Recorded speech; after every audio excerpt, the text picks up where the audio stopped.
오늘의 사건 반장입니다. 가수 제시의 팬이었던 남성이 제시의 일행에게 폭행을 당했다는 제보가 들어왔습니다. 제시에게 사진 요청을 한 이후 벌어진 일이었습니다. 풀옵션 집에 월세로 들어온 한 커플이 입주 4개월 만에 집을 엉망으로 만들어 놓고 나갔다는 제보가 들어왔습니다. 고양이 배설물 악취는 물론이고 가전제품까지 망가져 이를 지적하자 욕설을 하며 협박을 했다는 주장입니다. 반려견과 산책을 하던 중 이웃에게 강목으로 무차별 폭행을 당했다는 제보가 들어왔습니다. 가해자는 전직 경찰이었는데 폭행 과정에서 피해자에게 너를 죽이고 교도소에 가겠다는 말까지 했다는 주장입니다. 뾰로로 안녕하십니까. 이 한강의 기적이 벌어졌습니다. 진짜 어제 저희가 전해드렸잖아요. 자, 진실 추적대 사건 반장 시작합니다. 이웃나라 일본은 출판 강국, 문학 강국이죠. 가와바타 야스나리, 오에 겐자부로 노벨문학상 수상자를 2명이나 배출한 그 저력. 더군다나 국내에도 정말 많은 팬을 둔 무라카미 하루키가 유력하다 이런 얘기까지 돌면서 부럽기 그지없었는데 세상에. 자, 이제 대한민국도 노벨문학상 받은 사람이 나왔다 이겁니다. 예, 박 변호사님. 예, 자, 이 기쁘고 벅찬 마음을 잔뜩 담아서 자, 오늘 출연자 소개해 올리죠. 예, 백다희 아나운서, 박지훈 변호사. 좋습니다. 자, 박상희 한국열린사이버대 교수, 김은배 전 서울청팀장 나오셨네요. 안녕하세요. 안녕하세요. 예, 21번째 생일 맞는 딸 박소은아, 아빠가 사랑하는 거 알지? 하트 뿅뿅 하신 박철수님, 오늘 아침 서울 개봉동 5626번 버스에서 차비 내주신 대학생분 완전 감사해요 하신 방지원님, 캘리포니아 휘티어에 삽니다. 한국 와서 어제 경의선 전철을 탔는데 세상에 내릴 때 보니까 제 자리가 임산부 보호석이더라고요. 창피합니다. 사반 가족으로서 반성합니다 하신 송화섭님. 자, 미국 올랜도의 사반 가족입니다. 허리케인 밀튼이 저희 이웃집 지붕을 이렇게 날려버렸어요. 겨우 살았습니다 하신 찰리 윤님. 자, 오늘 아침 7시 부천 상동입니다. 모 국제학교 스쿨버스 기사가 아이들을 태우고서서 담배를 피우고 있더라고요. 참나 하신 최윤종님. 자, 오늘 이발소 가는 길에 뇌경색으로 쓰러진 친정아버지 도와주신 대구 대봉 이동 주민센터 직원분 정말 감사합니다 하신 정현주님. 모두 사랑합니다. 자, 재밌는 물론 의리로 함께하는 아세사바 뉴스 750. 예, 대한민국과 전 세계 동포 가족 여러분의 시선을 모아서 출발합니다.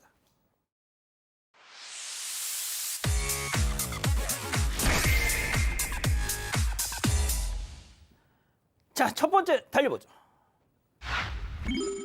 예, 여부가 있겠습니까? 이거죠. 보이스피싱인 줄. 자, 갑자기 어디서 전화가 와서 당신이 올해 노벨문학상 수상자입니다 한다면 어떨 것 같으세요? 직접 들어보시죠. How are you feeling right now? I'm so surprised and absolutely I'm honored. How did you find out about the prize? Someone called me. He talked to me about this news. So of course I was surprised and I just finished dinner with my son, and in Korea it is just 8 o'clock in the evening, so it's a very peaceful evening. So I was really surprised. You're the first literature laureate from South Korea. How does that feel?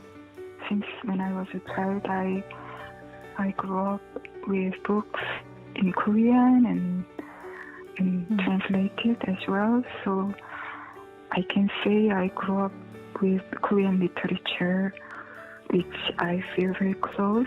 So I hope this news is nice for Korean literature readers and my friends, writers, and yeah. 자, 실제 많은 노벨상 수상자들이 본인이 후보로 추천될 사실도 잘 모를 뿐더러 자, 노벨위원회 전화가 오면은 네? 아이, 장난하지 마세요. 그런 에피소드를 많이 진짜 전하고 있어요. 저 같으면은 만약에 누가 영어로 저렇게 전화했어 그러면은 박 변호사님 I'm fine, thank you 뭐 이랬을 것 같아요. 바로 끊어버립니다. and you. 저는 무섭습니다. 진짜. 예, 너무너무. 그렇군요. 자, 백다희 아나운서 좀 전해주시죠. 네, 한강은 책 읽고 산책을 한 평범한 하루였고 이 아들과 저녁 식사를 막 마쳤을 때 소식을 들었다고 전했습니다. 또 너무 놀랐다는 말을 반복하기도 했는데요. 또 술을 안 마시기 때문에 아들과 차를 마시면서 조용히 축하를 하겠다고 전하기도 했습니다. 또 한강은 아버지인 소설가 한승원에게 수상 전화를 받고 보이스피싱인 줄 알았다고 얘기한 걸로 전해졌습니다. 또 상을 준 건 즐기라고 하는 게 아니라 더 냉철해지라고 한 것 같다며 이 특유의 담담한 속내를 드러내기도 했는데요. 한강은 아버지의 권유로 처음에는 기자회견을 할 계획이었지만 세계 전쟁이 치열해서 날마다 모든 죽음이 실려 나가는데 무슨 잔치를 하고 기자회견을 하느냐며 안 하기로 마음을 바꿨다고 합니다. 아, 진짜 러시아, 우크라이나 그리고 또 중동에서의 전쟁. 자, 그런데 오늘 온라인 커뮤니티에서는요. 어제 사건 반장 방송 화면이 화제가 됐습니다. 성범죄를 부추기는 헌팅 전문가들의 행각을 고발하다 갑자기 노벨 문학상 속보가 들어왔죠. 그리고 끝나고 나서 다시 헌팅 얘기를 이어가려다 그만 보시죠. 자, 이 정도로 일단 속보는 정리를 하겠습니다. 오 교수님, 다시 좀 죄송합니다. 저 안 할래요. 예? 왜냐하면 예. 지금 이 한강 씨가 한국의 위상을 올려주는 우리 노벨 문학상을 얘기하다가 그러니까요. 이 뭐 헌팅 고수 뭐 이런 하니까 너무 이게 갑자기 너무 자, 기억이 안 교수님 맞아요. 그러시면 교수님도 소설가 한강 씨의 이 노벨 문학상 수상과 관련해서 한 말씀 하시죠. 자, 박 변호사님은 어제 그 현장에 있었지 네. 않습니까? 예, 진짜 일본, 중국에선 말이죠. 네. 자기네 작가들이 이번에 딱 노벨 문학상 받을 줄 알고 잔뜩 기대하고 있다가 아이고 센통입니다. 자, 일본에는 얘기했지만 무라카미 하루키, 중국의 찬세, 이 사람들이 받을 수 있다고 아마 내심 기대를 했던 것 같습니다. 그렇지만 우리의 한강, 대한민국의 한강이 되면서 아쉬움을 드러냈다고 하고요. 다만 이제 전 세계 언론들은 그만큼 한국의 문화가 국제적으로 더 높아졌다라고 한국의 문화적 위상을 주목하고 있고요. 결국에 한글 또 한국의 문화적 업적이 세계 무대로 이제 일본, 중국 이상으로 가고 있다라는 것을 의미한다라고 보도하기도 했습니다. 예, 진짜 우리나라도 이제 노벨 문학상 작가를 둔 나라다. 자, 다음 또 이어가죠. 나이지리아산 K-드라마입니다. 자, 나이지리아와 K-드라마 일단 영상부터 만나보시죠.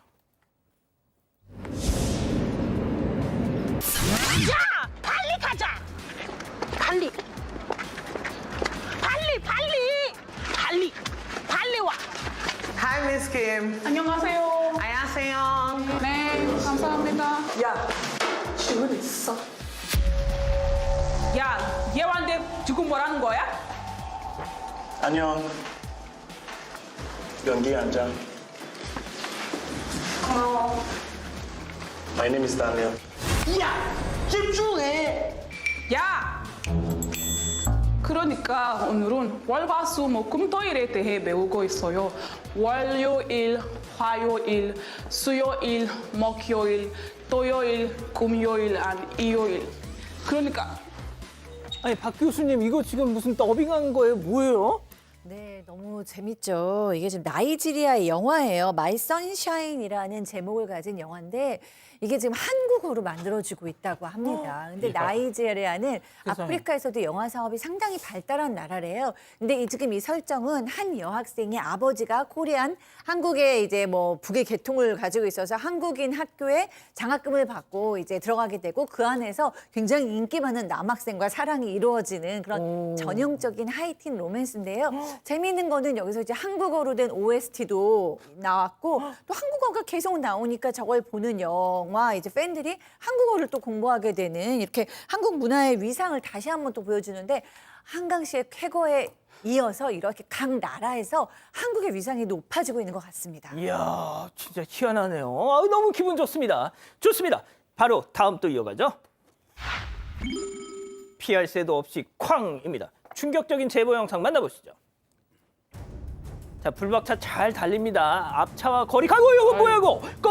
깜짝이야.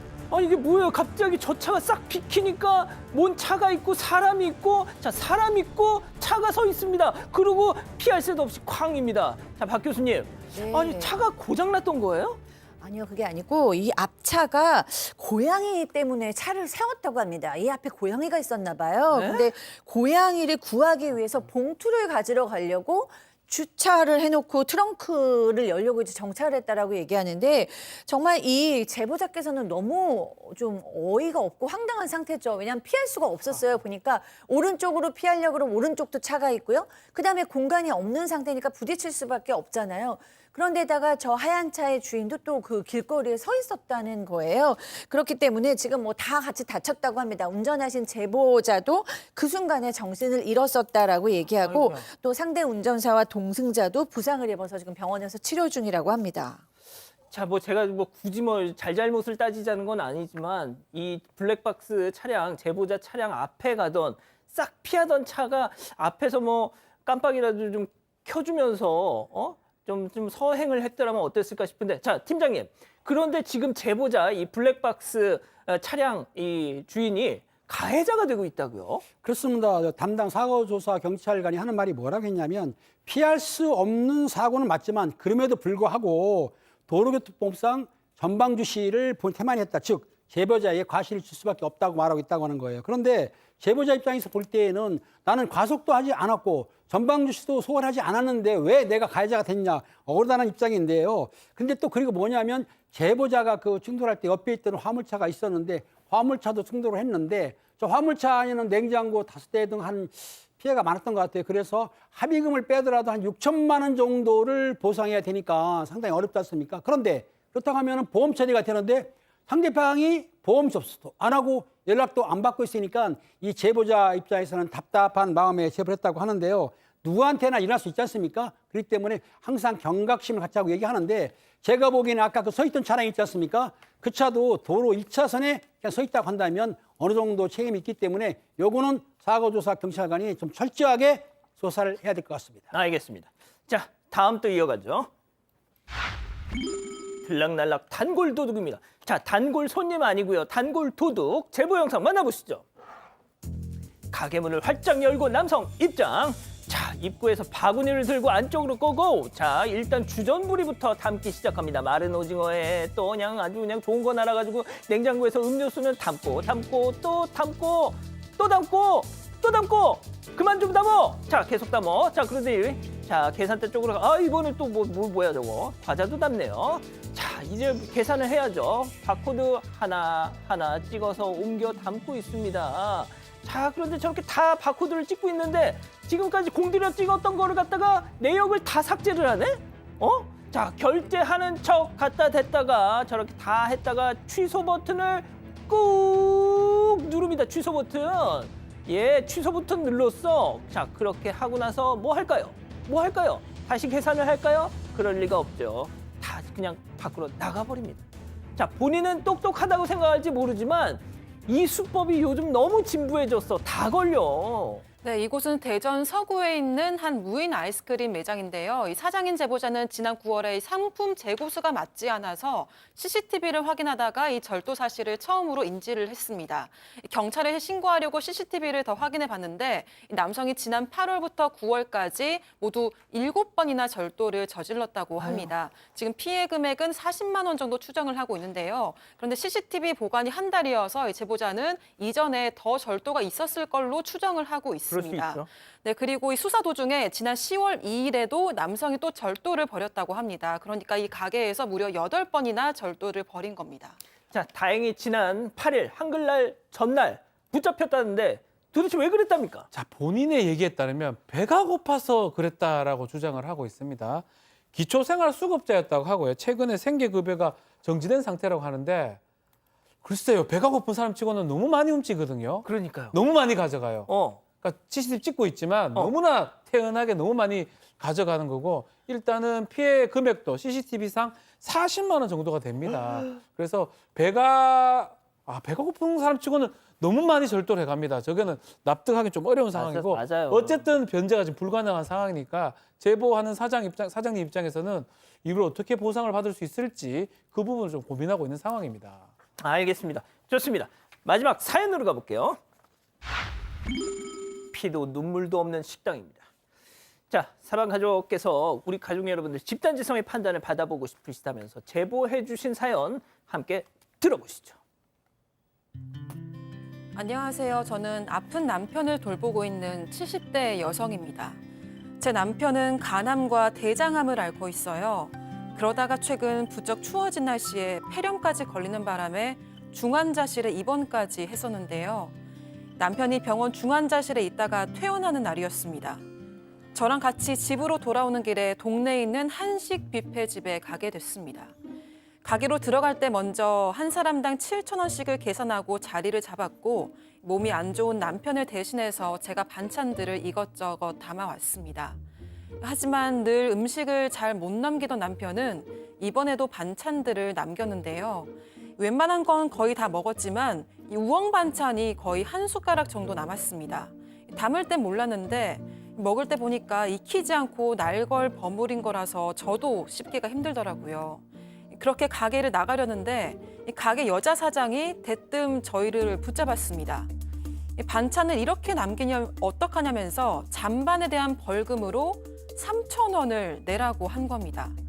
이때 옆에 남편으로 보이는 남자 사장이 그냥 가라고 했거든요. 그래서 바깥으로 나왔습니다. 그랬더니 뒤에서 여자 사장이 고래고래 돈을 내놓으라고 소리를 질렀습니다. 결국 남편이 다시 돌아가서 3,000원을 주고 왔습니다. 3,000원이라니 밥값 7,000원에서 거의 절반 수준이잖아요. 생각하면 할수록 이게 맞는 건가 의문이 들었습니다. 그래서 사건 반장의 의견을 물어보고 싶은데요. 반찬을 좀 남겼다고 벌금을 3,000원이나 무는 게 맞는 건가요? 자, 베스트 주라는 지금 아이디를 쓰신 분, 이거 주작 아니냐 하시는데 정 그렇게 궁금하시면 저희가 이 사연자분과 직접 연결을 해드릴게요. 의심하지 마세요. 자, 기다리고 기다리셨던 부처 핸즈업 타임 6천여 분의 우리 가족 여러분들 함께하고 계신데요. 채팅창에 OX로 함께 참여해 보시죠. 먼저 여자 사장님입니다. 어머머머, 이 할머니 말하는 것 좀 봐. 눈 있으면 좀 보세요. 반찬 남기실 경우 환경부담금 3,000원 부담. 우리가 분명 고지를 했잖아요. 요즘 음식물 쓰레기 수거업체에서 수거통 하나당 부르는 게 값이라서 허리가 휘어 죽겠구만. 먹을 만큼만 가져와서 먹을 것이지 괜히 포와가지고 그냥 그걸 또 남겨 또. 아무튼간 마저 드시든지 3,000원 내시든지 동그라미. 교수님 굳이 안 그러셔도 되는데. 자, 좋습니다. 자, 다음 사연자 아내입니다. 아니, 이 아줌마 말하는 게 좀 심하다. 이봐요. 바깥분은 그냥 가도 된다고 하잖수. 그리고 음식 장사한다는 사람이 우엉을 이렇게 반찬으로 만드는 경우가 어딨어. 나도 씹히기가 힘든데. 지금 막 태어난 사람은 또 어떻게 먹어 이걸. 그리고 우리가 남기면 또 얼마나 남겼다고. 밥값이 7,000원인데 그거 좀 남겼다고 3,000원을 더 내. 에라이 못 내, X. 자, 팀장님부터 달려볼게요. 그렇습니다. 반찬을 남기는 거는 좋은 일은 아닙니다. 그렇다 하더라도 환경부담금 3,000원을 부과한다는 것은 너무 심한 것 같습니다. 왜냐하면 실제적으로 먹다 보면 조금 남기는데 환경부담금 3,000원 내란 얘기는 사실상 경고성이지. 저도 이제 가봤지만은 아마 반찬을 조금 남겼다고 그래가지고 사장님이 3,000원 아니면 부담금을 낸 사람이 저는 보지를 못했어요. 그러니까 이 사장님, 또 더군다나 남자 사장님이 용서해 주는데도 불구하고 여자 사장님 소리치는 거는 제가 볼 때는 영업 마인드가 잘못됐다고 보여집니다. 교수님, 자, 우리 박 변호사님. 네, 마찬가지입니다. 이게 무슨 뭐 법정입니까? 뭐 범죄를 저질렀습니까? 훈시, 경고성 문구예요. 그만큼 남기지 말고. 그러면 뭐 조미료 조금 남아있으면 남긴 겁니까? 설탕 남아있고 고춧가루 남아있으면. 그러니까 이거는 어쩌면 훈시적인 경고성인데 그걸 갖고 3,000원 매긴다? 여자 사장님 센스 제로. 자, 교수님. 네. 저 일부러 그렇게 한 거 아니고요. 이 여자 사장님과 남자 사장님이 우리 오늘 고객이셨던 제보하신 분이 아프신 걸 몰랐다는 전제 하에입니다. 아프신 걸 아셨다면 이렇게 좀 너무 야박해 했던 건 맞아요. 근데 아프신 걸 몰랐다는 전제 하에 이 한식 뷔페 가면 저도 늘 보거든요. 한식 뷔페나 뭐 비빔밥 뷔페 이런 것도 있어요. 그런 거 남기시면 3,000원, 뭐 2,000원, 3,000원 냅니다. 라고 써 있으면 되게 조심해서 남기지 않게 먹게 되거든요. 그러니까 이게 하나의 그 룰처럼 된 거기 때문에 사실 요즘 자영업 하시는 분들 너무 어렵다고 해요. 그럼 반찬 남기는 거 아깝고 그렇게 다 공지했을 경우에는 사실 부과한다고 해서 그걸 욕할 수는 없을 것 같습니다. 마음으로는 좀 너무 야박하네, 그걸 진짜로 받아 이렇게 생각할 수는 있지만 공지를 해놓은 것을 이런 경우가 예를 들어서 반찬이 하루에 이렇게 남기시는 분이 한 50명 된다고 생각해보면 그 사장님도 얼마나 속상하시겠어요. 그러나 아픈 걸 모르는 전제 하에입니다. 그렇군요. 예. 뭐 박 변호사님 하실 말씀? 아니에요. 50명을 남길 리가 그러니까요. 있죠. 좋습니다. 네. 자, 우리 가족 여러분들 의견은요? 네, 한인자님, 사장이 너무 융통성이 없습니다. 너무합니다라고 하셨고요. MH나라님, 남기면 벌금 낸다 적혀 있어도 실제로 받는 곳 못 봤습니다라고 하셨습니다. 하지만 이미숙님은 규칙은 규칙이라고 하셨습니다. 그렇군요. 뭐 생각이 다 저마다 다르실 수 있죠. 자, 제보 메일과 카톡 제보 채널에서는 많은 사연 제보 기다리고 있습니다. 인천 간석동에서 무인 빨래방 운영하시는 강수현님 보고 계시죠? 무인 점포 운영하면서 정말 인류애를 상실했다고 하세요. 여름엔 에어컨 나오지, 겨울엔 따뜻하지 24시간이니까 빨래랑은 아무 상관도 없이 남의 영업장 막 들어와서 아수라장을 만든다는 겁니다. 자, 저 군복 입은 아저씨 갑자기 가만히 있는 의자를 꽈당 저렇게 하는가 하면, 점포 문 앞에다 커피 테러를 확 하는가 하면, 손님들 잠시 쉬라고 놓은 안마의자에 제멋대로 저렇게 눕고 정말 미치고 팔짝 뛰겠다고 하셨어요. 무인 사업장도 엄연히 주인 있는 곳입니다 라고 하시네요.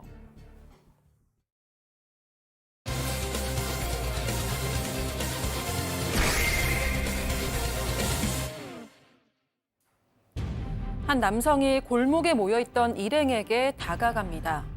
그런데 일행 중 한 남성이 금방이라도 싸울 것처럼 거칠게 막아서는데요. 이에 앉아있던 여성이 남성을 말립니다. 이 여성, 바로 가수 제시였습니다. 사진 요청으로 시작된 이 실랑이는 이내 무차별 폭행으로까지 이어졌고, 제시 일행은 계속해서 남성을 몰아붙입니다. 말리던 제시 역시 결국 자리를 뜨는데요. 도대체 무슨 일이 있었던 걸까요? 자, 제시 다들 아시죠? 걸크러쉬의 거의 상징 같은 사람이지 않습니까? 1988년생 미국 뉴욕 눈누난나 히트곡. 자, 연예인에게 사진 요청하는 거 팬에게도 쉽지 않은 일이고 무턱대고 들이댄 거 무례하죠. 그런데 제시의 오랜 팬으로서 정중히 사진 촬영을 요청했다가 봉변을 당했다는 제보, 체크포인트 짚어보죠. 팬에서 피해자로 직접 들어보시죠. 저는 이제 워낙 제시 정말 너무 팬이고 이랬었어가지고 제시한테 사진 찍으러 갔는데 이제 제시가 안 된다고 죄송하다고 해가지고 저도 이제 죄송하다고 하고 가려는데 옆에서 이제 누가 한 명이 걸어왔어요. 뒤에서 얼굴을 때렸거든요. 그분이 사람이 맞는데 별다른 대처 없이 연루되기 싫어서 뭐 도망간 건지 모르겠지만 많이 실망했죠. 어쨌든 영상으로만 봐도 그냥 가만히 뭐 보기만 하고 평소에 좋아했던 연예인인데 그런 부분에 대해서는 좀 많이 실망스럽죠. 자, 일단 영상을 보니까 제시 씨가 맞는 것 같은데 사건 개요를 좀 설명해 주시죠. 네, 피해자는 만 18살의 미성년자입니다. 제시 오랜 팬이라고 하고요. 근데 이 친구들과 편의점에 가는 길에 이 골목에서 가수 제시를 보게 된 겁니다. 다른 연예인들을 봤어도 이렇게 사진을 찍어달라고 안 했겠지만 제시여서 조심히 다가갔다고 해요. 그래서 제시에게 사진을 찍어줄 수 있는지 정중하게 물었다고 합니다. 그런데 피해자 주장에 따르면 이 제시와 함께 일행 중 이 남성이 영어로 욕을 하면서 피해자를 막아 세웠다고 합니다. 또 이 제시는 남성을 제지하면서 죄송하지만 안 된다, 죄송하다라고 했다고 하고요. 이 피해자도 죄송하다고 이야기하고 가려고 하는데 이 뒤에서 나타난 또 다른 남성이 느닷없이 달려들어서 이 피해자의 얼굴을 가격을 했다고 합니다.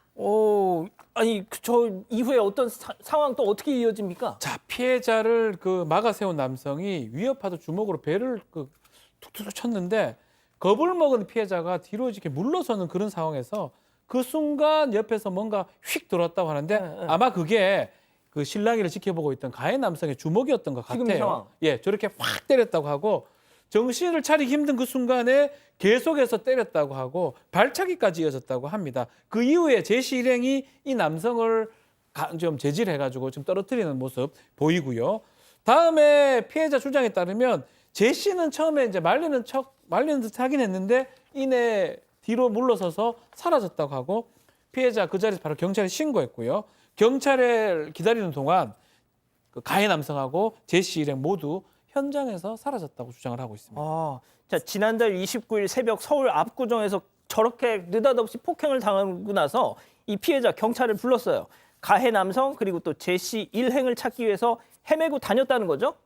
그렇습니다. 제시 일행은 이제 가해한 뒤에 떠났습니다. 떠났는데 떠난 뒤에 경찰에 도착하니까 아마 경찰에 도착해서 이제 그 피해자한테 경위를 물었더니 피해자가 2차 해가지고 맞았다고 하니까 경찰이 그 피해자와 같이 주변을 찾기 시작했어요. 한 3, 40분 정도를 돌아다녔는데 그 술집에서 제시와 제시 일행을 발견한 거예요. 그런데 그 술집 안에는 가해 남성은 없었다고 합니다. 그런데 이제 같이 들어갔는데 경찰이 일단은 피해자를 세워놓고 그 제이씨 일행한테 가가지고 아마 내용을 물었던 것 같아요. 이 가해 남성이 있느냐 없느냐 물었더니 없다고 했겠죠. 몇 가지 물었는데 그리고 나서 그 피해자에 따르게 되면은 그 당시 가해 남성이 없기 때문에 뭐 잡지는 못했고요. 그리고 또 제이씨 씨와 제이씨 일행은 그 경찰의 물음에 그 사람 모릅니다. 어디 가는지 모른다고 답했다고 하니까 경찰도 하는 말이 누군지 모른다고 해서 우리가 할 수 있는 것은 어쩔 수 없다. 그러니까 할 수 없다. 이 말을 했기 때문에 피해자 입장에서 난감한 상황이죠. 그리고 그 남성이 어디로 도망갔는지 이런 거에 대해서는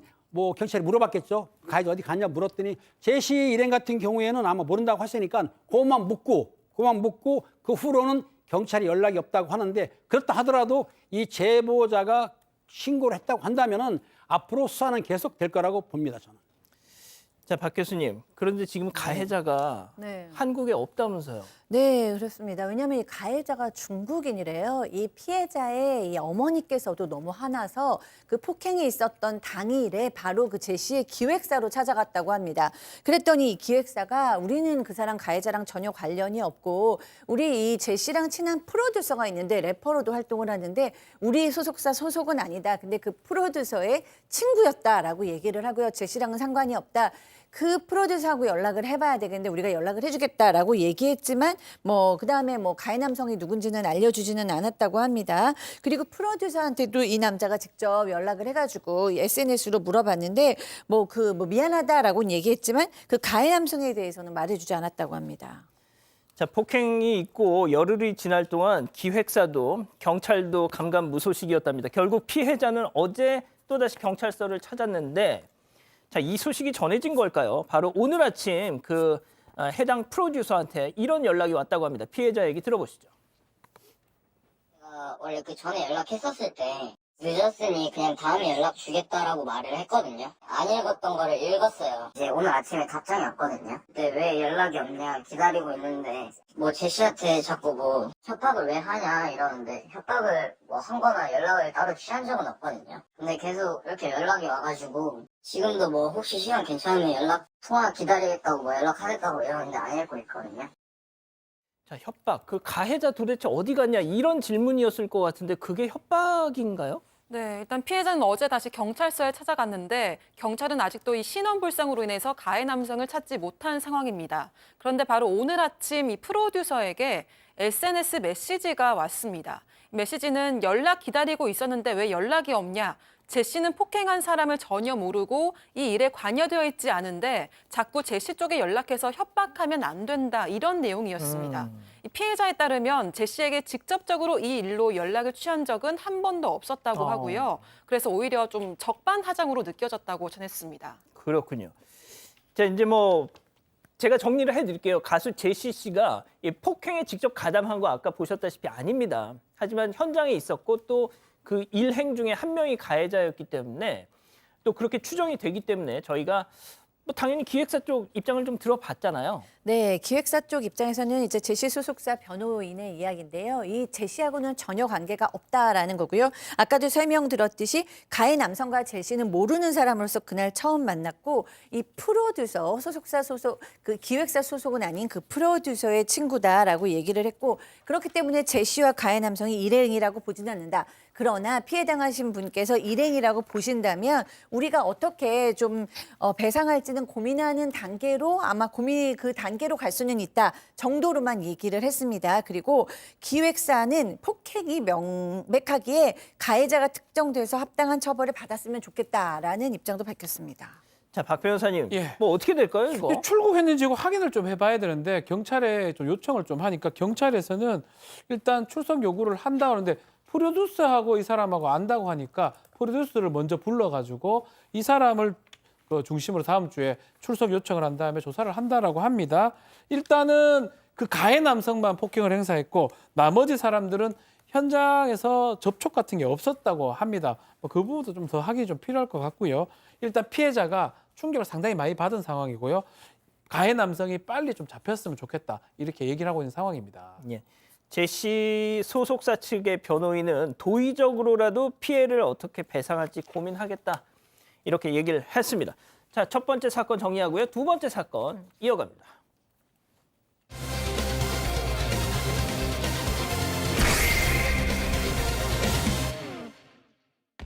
풀옵션 집에 월세로 들어온 한 커플이 입주 4개월 만에 집을 엉망으로 만들어 놓고 나갔다는 제보가 들어왔습니다.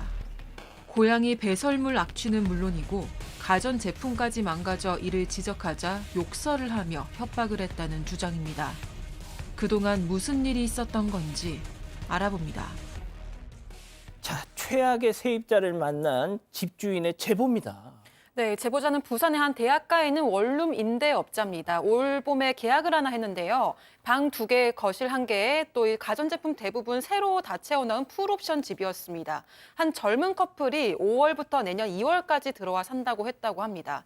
보증금 300만 원의 관리비를 포함해서 월세는 66만 원이었고요. 주변 시세보다도 저렴했다고 합니다.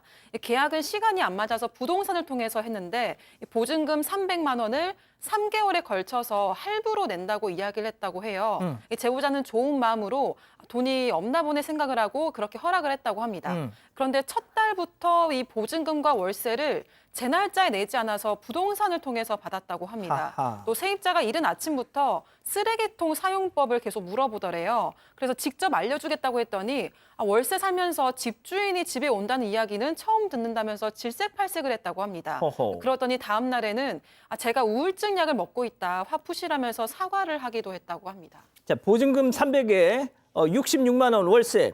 그런데 첫 달부터 밀렸다. 뭔가 쎄합니다. 쎄합니다. 더더군다나 쓰레기 좀 문제가 있습니다. 이게 라면 용기 같은 경우는 일반 쓰레기에 좀 버려야 되는데 분리수거 같은 거 자꾸 해서 좀 문제 제기를 했더만 잔소리 할 거면 월세 30 받으라 라는 엉뚱한 답장을 했다고 하고요. 와우. 특히 계약서에 반려동물 사육 금지, 실내 흡연 불가 이걸 분명히 기재해놓고 반려동물 있냐고 하니까 없다고 분명히 얘기를 했는데도 불구하고 집 쓰레기에 보면 고양이 사료라든지 배설물, 고양이 모래가 많이 나와서 이게 사실 금지 사항을 어긴 거잖아요. 예. 어긴 상황이긴 하지만 좀 봐주자 이렇게 했던 상황이라고 합니다. 그렇지만 추석 연휴를 앞두고 지금 말한 것처럼 전기요금이 석 달 밀리니까 월세에다가 이번 달 월세까지 얼마 내라고 얘기를 좀 하니까 이거 다 좀 내라고 하니까 저 내일 이사 갑니다라는 얘기를 했다고 합니다. 예? 실제로는 다음 날 저녁에 저희 오늘 오후 2시에 이사했다라고 얘기를 하면서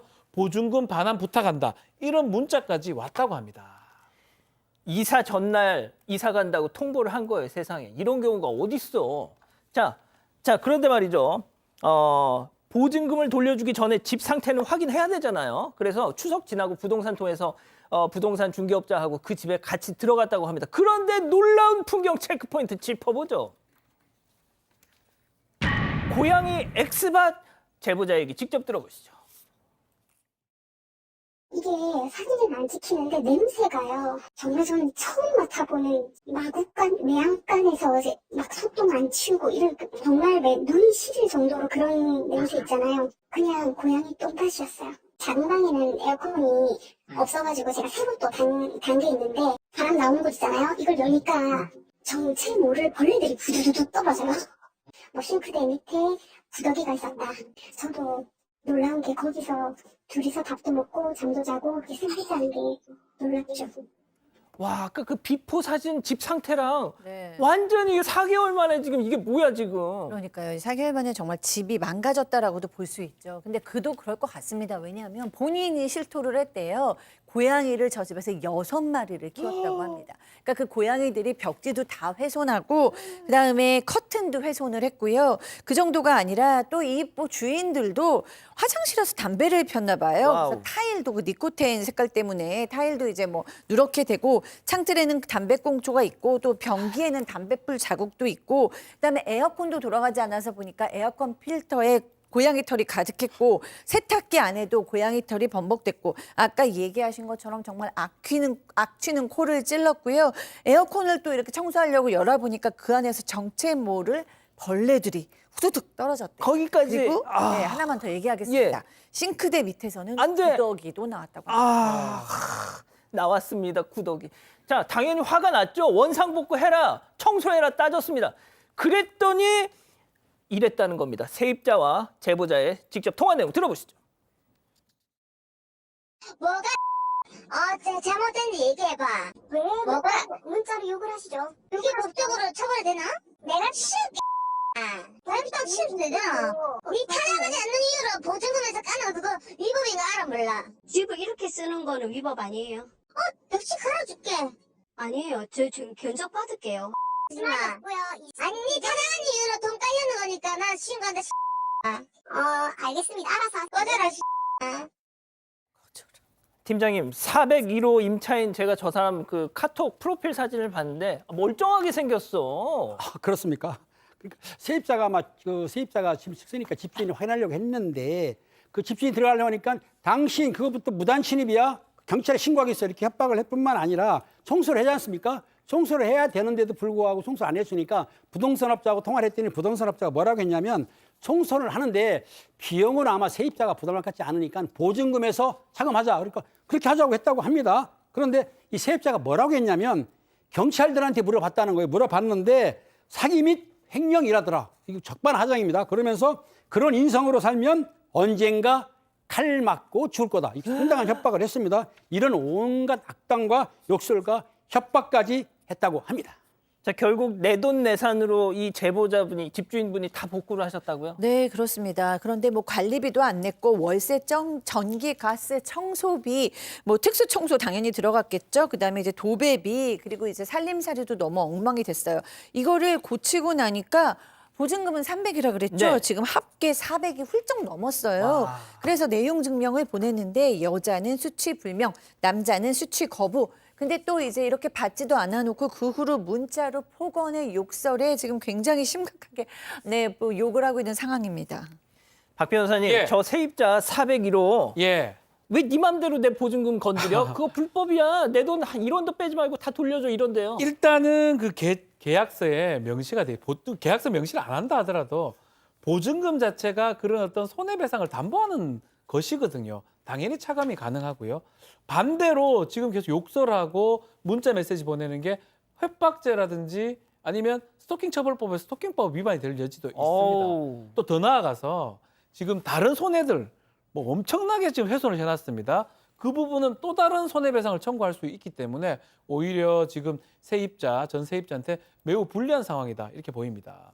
예, 박 변호사님 설명대로 당신이 불리합니다. 자, 두 번째 사건 정리하고요. 세 번째 사건 이어갑니다.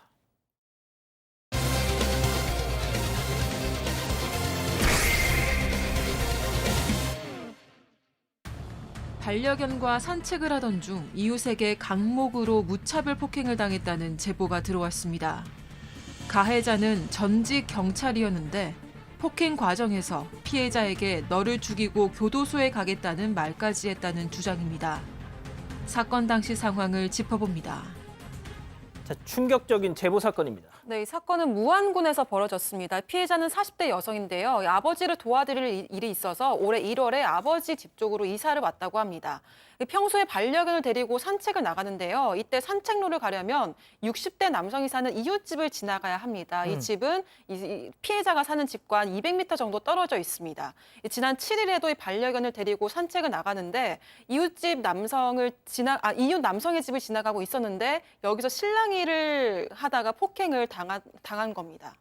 자, 그냥 이웃이었는데 별로 왕래는 없었대요. 자, 그런데 그 이웃이 갑자기 야, 너 이리 와봐! 막 이러더라는 거예요. 그래서 그냥 오라니까 한번 가봤다는 거죠. 자, 그 이후 사달이 난 겁니다. 당시 상황 어땠는지 피해자 얘기 직접 들어보시죠.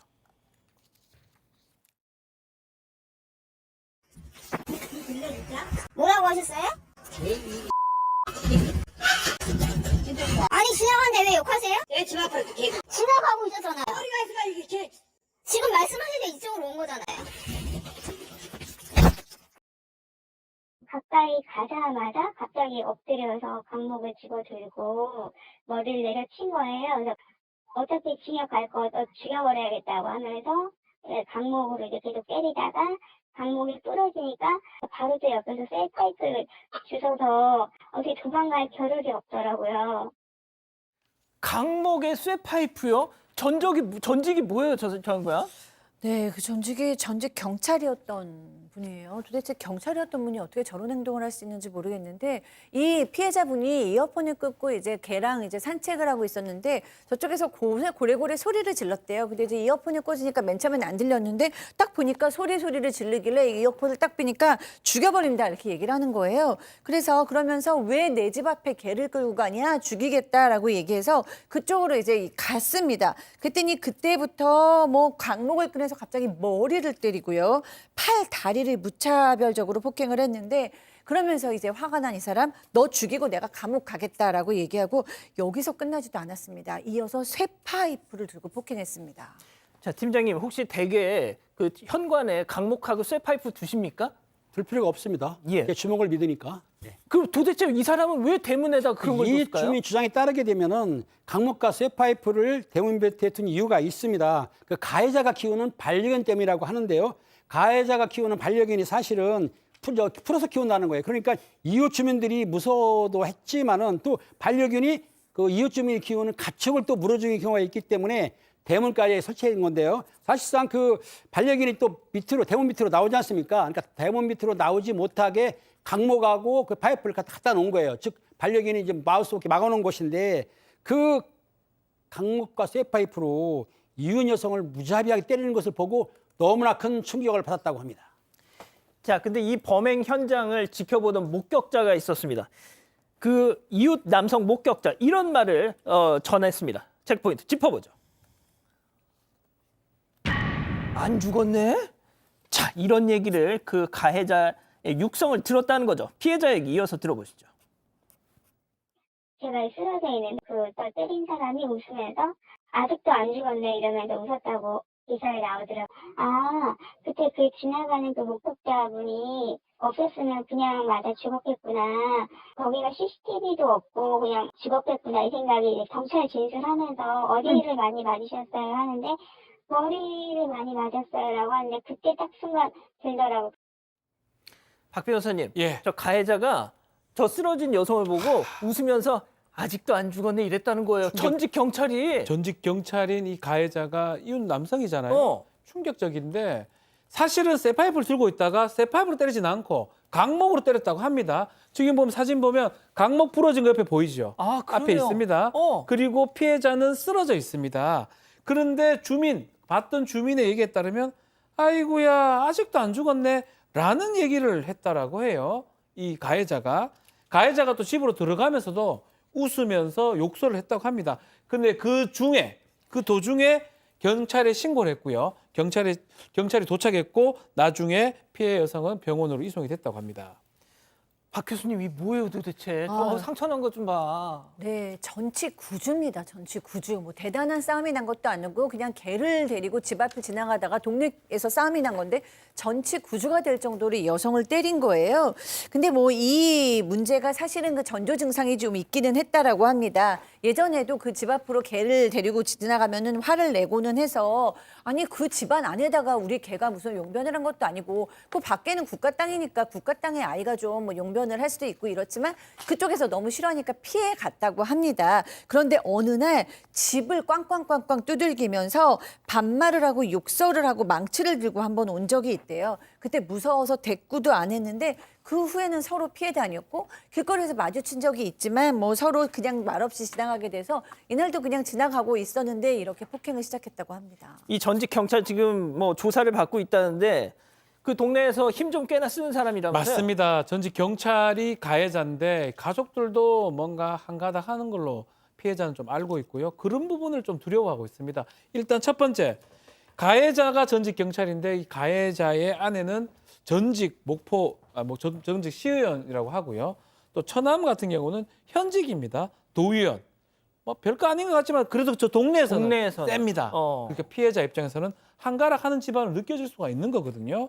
그래서 지금 손방망이 처벌 받는 거 아니냐 우려하고 있는데 특수폭행으로 입건이 되기는 했는데 문제는 가해자한테 연락 온 적은 없고요. 가해자 아내 정도 죄송하다는 문자 정도가 왔다고 합니다.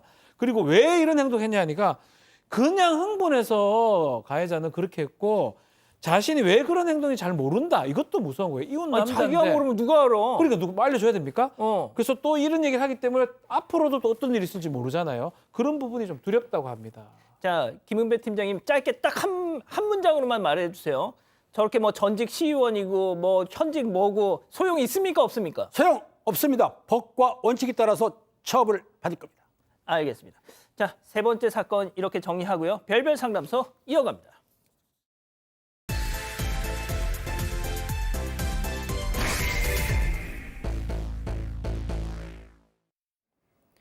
갈비찜에 생선구이에 임금님 수라상 부럽지 않은 저녁상이 차려졌습니다. 시어머니와 두 자녀가 맛있게 밥을 먹는데요. 그런데 정작 요리를 한 여성은 먹지도 못하고 집을 나옵니다. 헬멧을 쓰고 스쿠터에 올라타서 야간 배달 일에 나서는데요. 대체 남편은 어디 가고 여성 혼자서만 동분서주하는 걸까요?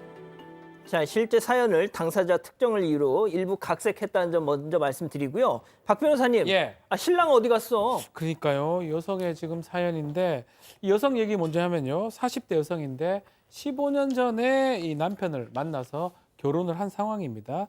남편이 아마 남편 부모님입니다. 큰 규모의 치킨집을 이제 운영하고 있었는데 한 10년 전에 시아버지가 병으로 돌아가시고 시어머니가 좀 상심을 해서 나 스트레스 안 받고 편하게 살겠다라고 하면서 아들한테 치킨집을 물려줬다고 합니다. 예. 다만 조건이 있어요.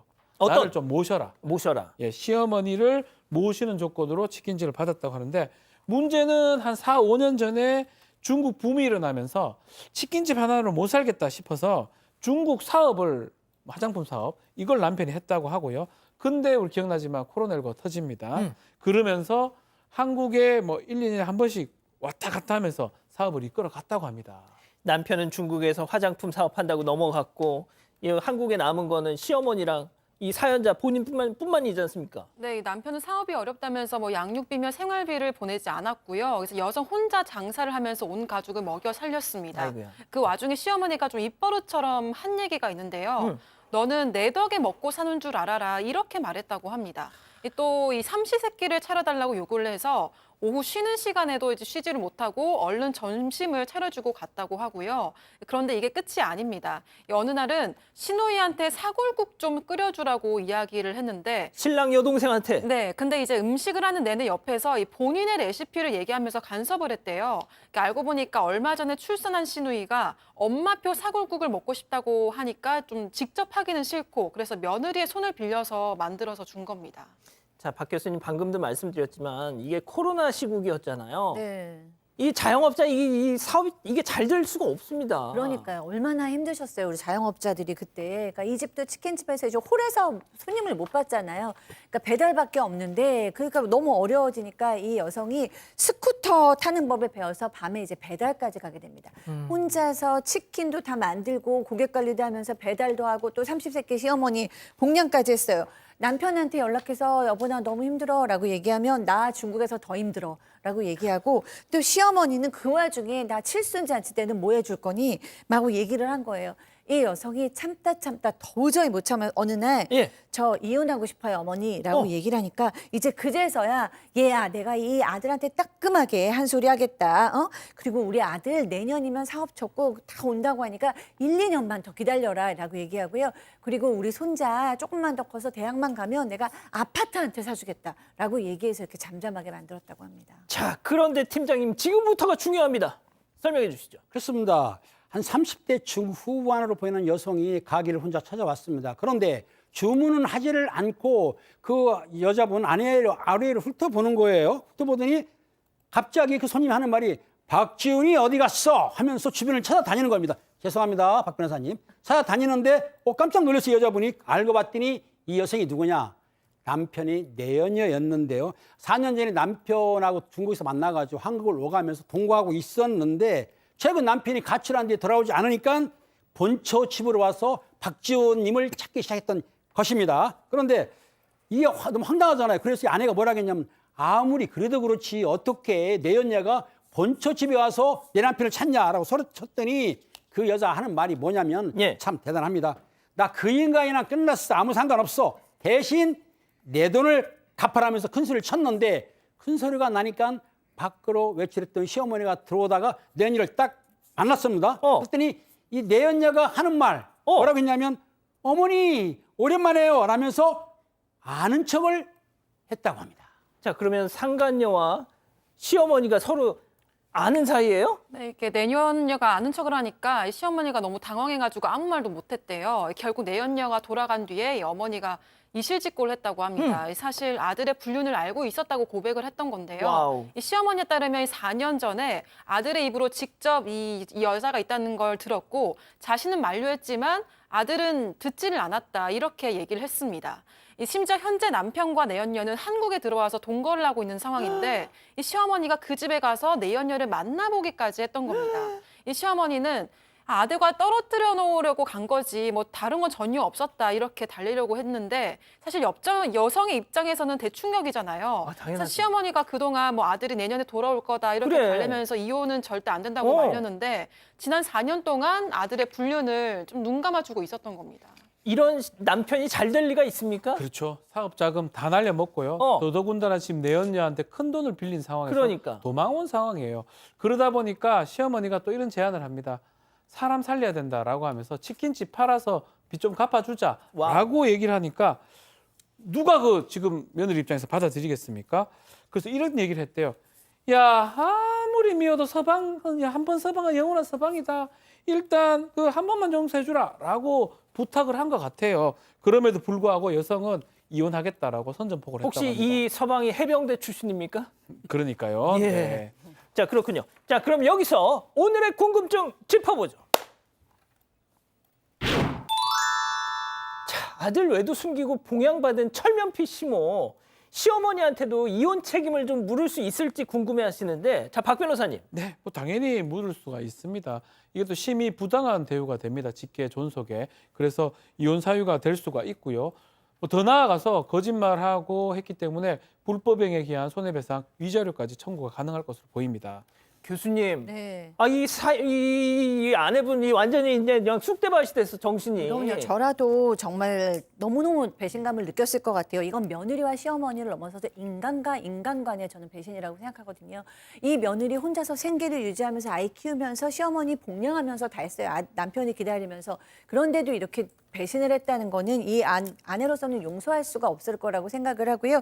이 시어머니께서 뭐 우리 아들이 뭐 바람을 핀다라고 일러 바치시지까지 못했다 그래도 며느리 봉양은 안 받았었어요. 맞아. 네, 그러니까 이 며느리가 화내는 건 너무나 당연하고 시어머니가 이 이혼에 책임이 있다라고 생각을 합니다. 자, 은배 팀장님 지금 뭐 채팅창 보니까 그 시어머니가 제일 나쁘다고 지금 그러십니다. 시어머니가 제일 나쁘죠. 시어머니가 그 중간에서 했어야 되는데도 불구하고 아들의 불륜을 감싸준 거 이거 위자료 물어야 되겠죠. 당연히. 자, 우리 가족 여러분들은 뭐라고 하십니까? 네, 요꽃바라님 가정 파탄에 개입한 시어머니라고 하셨고요. 손주희님 부려먹기는 다 부려먹고라고 하셨습니다. 그리고 한인자님도 시어머니 책임 있습니다. 빨리 이혼하세요. 이런 의견 남겨주셨습니다. 자, 그 알량한 치킨집 물려준다고 계속 가스라이팅 해가지고 봉양받더니 박 변호사님 예. 이런 상황이 됐습니다. 예, 그 뭐라고 사실 나쁜 시어머니 아닌가 생각이 듭니다. 하실 말씀이 별로 없나요? 네, 없습니다. 예, 죄송합니다. 자, 별별 상담소 이렇게 정리하고요. 잠시 전환 말씀 듣고 다시 오죠. 누구에게나 허락되지 않은 길이라 해서 누구나 즐길 수 없는 것은 아니다. 모두가 모터스포츠를 사랑하는 그날까지.